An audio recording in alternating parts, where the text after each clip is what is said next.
Gênesis capítulo 25. Outros descendentes de Abraão.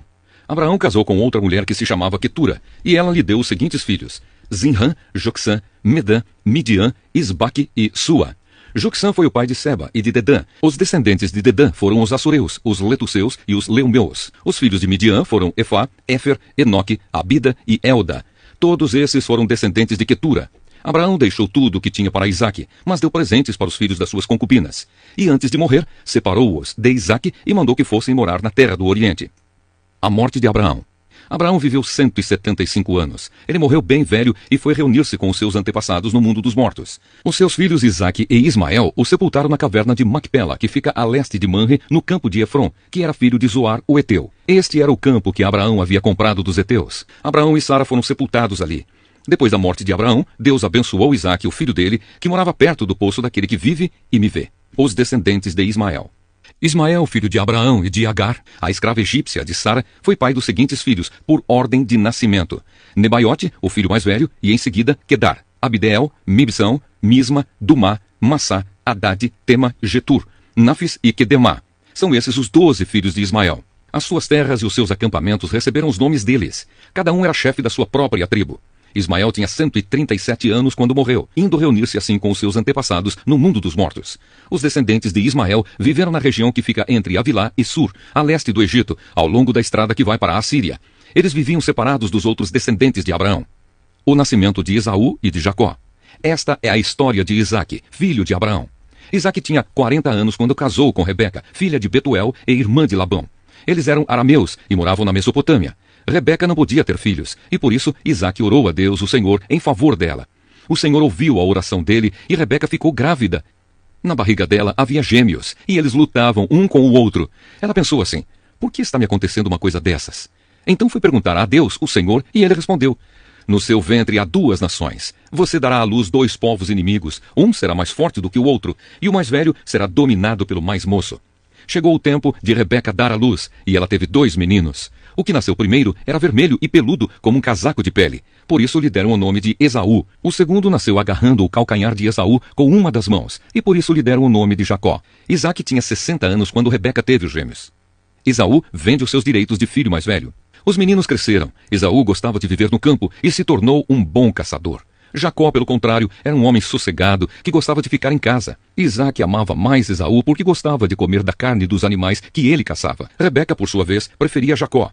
Um dia, quando Jacó estava cozinhando um ensopado, Esaú chegou do campo muito cansado e foi dizendo: estou morrendo de fome. Por favor, me deixe comer dessa coisa vermelha aí. Por isso puseram em Esaú o nome de Edom. Jacó respondeu: sim, eu deixo, mas só se você passar para mim os seus direitos de filho mais velho. Esaú disse: está bem, eu estou quase morrendo. Que valor tem para mim esses direitos de filho mais velho? Então jure primeiro, disse Jacó. Esaú fez um juramento e assim passou a Jacó os seus direitos de filho mais velho. Aí Jacó lhe deu pão e o ensopado. Quando Esaú acabou de comer e de beber, levantou-se e foi embora. Foi assim que ele desprezou seus direitos de filho mais velho. O Evangelho de Mateus, capítulo 24. Jesus fala da destruição do templo.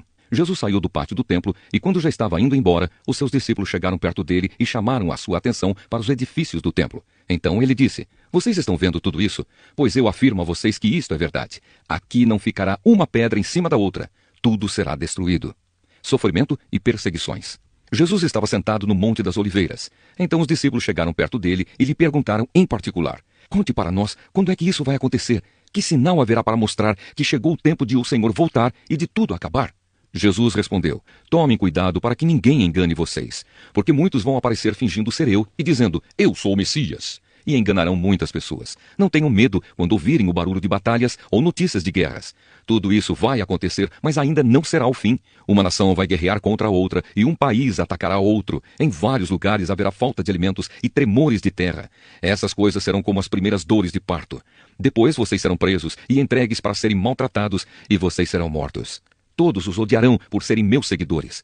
Nessa época, muitos vão abandonar a sua fé e vão trair e odiar uns aos outros. Então muitos falsos profetas aparecerão e enganarão muita gente. A maldade vai se espalhar tanto que o amor de muitos esfriará. Mas quem ficar firme até o fim será salvo. E a boa notícia sobre o reino será anunciada no mundo inteiro como testemunho para toda a humanidade. Então virá o fim. O grande sofrimento. E Jesus continuou: vocês verão no lugar santo o grande terror de que falou o profeta Daniel. que o leitor entenda o que isso quer dizer. Então os que estiverem na região da Judeia, que fujam para os montes. Quem estiver em cima da sua casa, no terraço, que fuja logo e não entre para pegar as suas coisas. E quem estiver no campo, que não volte para casa a fim de buscar as suas roupas. Ai das mulheres grávidas e das mães com criancinhas naqueles dias. Orem a Deus para que vocês não tenham de fugir no inverno ou no sábado, porque naqueles dias haverá um sofrimento tão grande como nunca houve desde que Deus criou o mundo. E nunca mais acontecerá uma coisa igual. Porém Deus diminuiu esse tempo de sofrimento. Se não fosse assim, ninguém seria salvo. Mas por causa do povo que Deus escolheu para salvar, esse tempo será diminuído. Portanto, se alguém disser para vocês, vejam, o Messias está aqui, ou o Messias está ali, não acreditem. Porque aparecerão falsos profetas e falsos messias, que farão milagres e maravilhas para enganar, se possível, até o povo escolhido de Deus. Prestem atenção. Eu estou lhes dizendo tudo isso antes que aconteça. E se disserem, vejam, ele está no deserto, não vão lá. Ou ainda, vejam, ele está escondido aqui. Não acreditem, porque assim como o relâmpago risca o céu do nascente até o poente, assim será a vinda do Filho do Homem. Onde estiver o corpo de um morto, aí se ajuntarão os urubus. A vinda do Filho do Homem.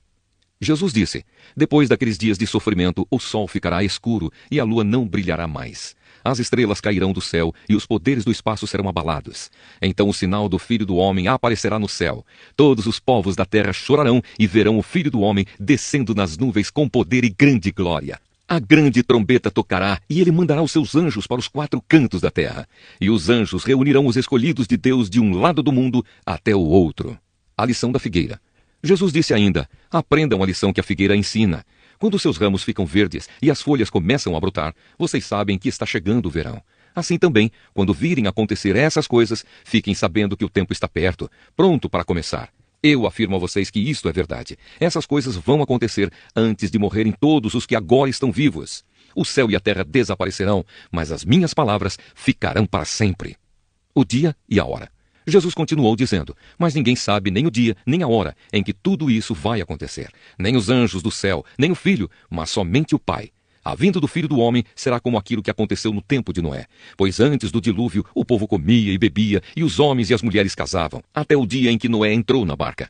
Porém não sabiam o que estava acontecendo, até que veio o dilúvio e levou todos. Assim também será a vinda do Filho do Homem. Naquele dia, 2 homens estarão trabalhando na fazenda. Um será levado e o outro deixado. 2 mulheres estarão no moinho moendo trigo. Uma será levada e a outra deixada. Fiquem vigiando, pois vocês não sabem em que dia vai chegar o seu senhor. Lembrem disto. Se o dono da casa soubesse quando ia chegar o ladrão, ficaria vigiando e não deixaria que a sua casa fosse arrombada. Por isso vocês também fiquem vigiando, pois o Filho do Homem chegará na hora em que vocês não estiverem esperando. O empregado fiel e o empregado infiel. Jesus disse ainda, sabemos que é o empregado fiel e inteligente que o patrão encarrega de tomar conta dos outros empregados, para dar a eles os mantimentos no tempo certo. Feliz aquele empregado que estiver fazendo isso quando o patrão chegar. Eu afirmo a vocês que isto é verdade. O patrão vai colocá-lo como encarregado de toda a sua propriedade. Mas se o empregado for mau, pensará assim, o meu patrão está demorando muito para voltar. Então começará a bater nos seus companheiros e a comer e a beber com os bêbados. E o patrão voltará no dia em que o empregado menos espera e na hora que ele não sabe. Aí o patrão mandará cortar o empregado em pedaços e o condenará a ir para o lugar aonde os hipócritas vão. Ali ele vai chorar e ranger os dentes de desespero. Ester, capítulo 1. A rainha Vasti desafia o rei Xerxes. Foi no tempo em que Xerxes era rei da Pérsia. A capital era Suzã e o reino se dividia em 127 províncias, que iam desde a Índia até a Etiópia. No 3º ano do seu reinado, o rei deu um banquete para todos os seus oficiais e servidores. Estavam presentes também os chefes dos exércitos da Pérsia e da Média, e os governadores, e a gente da nobreza das províncias. Durante 6 meses, Xerxes exibiu a todos as riquezas do seu reino e o luxo e o esplendor da sua corte. Depois dos 6 meses, o rei ofereceu nos jardins do palácio um banquete para todos os moradores de Suzã, tanto os ricos como os pobres. A festa durou 1 semana. O pátio estava todo enfeitado com cortinas de algodão brancas e azuis, amarradas com cordões de fino linho vermelho, que estavam presos por argolas de prata a colunas de mármore. O piso era feito de ladrilhos azuis, de mármore branco, de madrepérola e de pedras preciosas. Nesse pátio havia sofás de ouro e de prata. Os convidados tomavam as bebidas em copos de ouro, todos eles diferentes uns dos outros, e o rei mandou que o seu vinho fosse servido à vontade. Todos podiam beber o quanto quisessem. O rei havia ordenado aos empregados do palácio que servissem a todos os hóspedes quanto vinho eles quisessem. A rainha Vasti também ofereceu no Palácio Real um banquete para todas as mulheres dos convidados. No 7º dia de banquetes, o rei já havia bebido bastante vinho e estava muito alegre. Aí ele mandou chamar os 7 eunucos, que eram seus servidores particulares. Eles se chamavam Neumã, Bista, Arbona, Bictá, Abacta, Zetar e Carcas. O rei ordenou que eles fossem buscar a rainha Vasti e que ela viesse com a coroa de rainha na cabeça.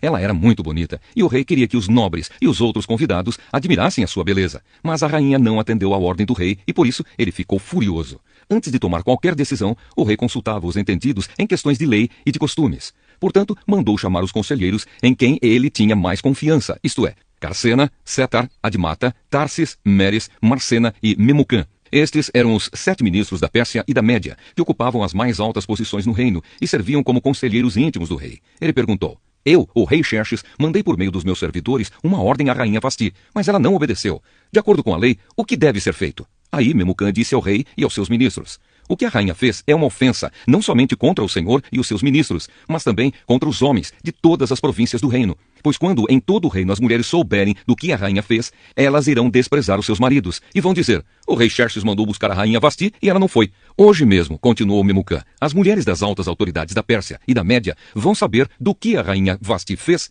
e vão contar aos seus maridos. E por toda parte as mulheres não respeitarão os seus maridos, e os maridos ficarão zangados com as suas mulheres. Portanto, se for da sua vontade, ó rei, assine um decreto proibindo a rainha Vasti de aparecer na presença do Senhor. E mande escrever isso nos livros das leis da Pérsia e da Média, para que nunca possa ser anulado. Depois arranje uma mulher que seja melhor do que Vasti, para ser rainha no lugar dela. Quando a ordem do rei for anunciada por todo este enorme reino, então todas as mulheres tratarão com respeito os seus maridos, sejam ricos ou pobres. O rei e os seus ministros gostaram da ideia, e ele fez o que Memucã tinha sugerido. Ele enviou cartas a todas as províncias do reino, cada carta na língua e na escrita de cada província e de cada povo, mandando que todo marido fosse chefe da sua casa e que tivesse sempre a última palavra. Atos dos Apóstolos, capítulo 24. Paulo é acusado. 5 dias depois, o grande sacerdote Ananias foi até Cesareia com alguns líderes do povo e com um advogado chamado Tértulo. Eles se apresentaram ao governador Félix para fazer acusações contra Paulo. Depois que Paulo foi chamado, Tértulo começou a acusação dizendo: Excelentíssimo senhor governador, o seu governo nos tem trazido um longo tempo de paz, e graças à sua sábia administração, muitas reformas necessárias estão sendo feitas para o bem deste povo. Somos muito agradecidos por tudo aquilo que temos recebido em todas as ocasiões e em todos os lugares. Mas não quero tomar muito do seu tempo, e por isso peço que tenha bondade de nos escutar apenas um pouco mais. Nós achamos, de fato, que este homem é uma peste. Ele provoca desordens entre os judeus do mundo inteiro e é também o líder do partido dos Nazarenos. Além disso, tentou profanar o templo, e então nós o prendemos. Nós íamos julgá-lo de acordo com a nossa lei, mas o comandante Lísias veio e o tirou de nós à força. Aí o próprio Lísias mandou que os acusadores viessem até aqui e fizessem a acusação diante do Senhor.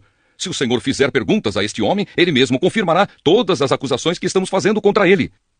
Então os judeus concordaram dizendo que tudo era verdade. Paulo se defende diante de Félix. O governador fez sinal para que Paulo falasse. Então ele disse: Eu sei que há muitos anos o Senhor é juiz do povo judeu e por isso eu me sinto à vontade para fazer a minha defesa na sua presença. Como o Senhor mesmo pode comprovar, faz apenas 12 dias que fui a Jerusalém para adorar a Deus. Os judeus não me viram discutindo com ninguém nos pátios do templo, nem agitando o povo nas suas sinagogas ou em qualquer outro lugar da cidade. E eles não podem provar nenhuma das acusações que agora estão fazendo contra mim. Porém, uma coisa confesso ao Senhor: eu sigo o caminho que os judeus dizem ser falso, mas é desse modo que sirvo ao Deus dos nossos antepassados. Creio em tudo o que está escrito na lei de Moisés e nos livros dos profetas. Eu e os meus acusadores temos esta mesma esperança em Deus. Todos vão ressuscitar, tanto os bons como os maus. Por isso faço tudo para sempre ter a consciência limpa diante de Deus e das pessoas. E Paulo continuou: Depois de ter ficado fora de Jerusalém durante alguns anos, voltei para lá a fim de levar algum dinheiro para o meu próprio povo e para oferecer sacrifícios. Quando estava fazendo isso, depois de eu ter acabado a cerimônia de purificação, alguns judeus me encontraram na área do templo. Não havia muita gente comigo, nem desordem. Porém, alguns judeus da província da Ásia estavam lá. São eles que devem se apresentar diante do Senhor e fazer as acusações, se é que tem alguma coisa contra mim. Ou então que estes homens que estão aqui digam se quando eu estive diante do Conselho Superior, eles me acharam culpado de qualquer crime. Quando estava de pé diante deles, eu apenas disse em voz alta: Hoje estou sendo julgado por vocês, porque creio que os mortos vão ressuscitar. Então Félix, que estava bem informado a respeito do caminho, deixou a questão para depois, dizendo a eles: Quando o comandante Lísias chegar, eu resolverei o caso de vocês. Ele mandou que o oficial pusesse um guarda para tomar conta de Paulo e ordenou que lhe dessem alguma liberdade e licença para receber ajuda dos amigos. Paulo, diante de Félix e Drusila. Alguns dias mais tarde, Félix veio com Drusila, sua esposa, que era judia. Mandou chamar Paulo e o ouviu falar a respeito da fé em Cristo Jesus.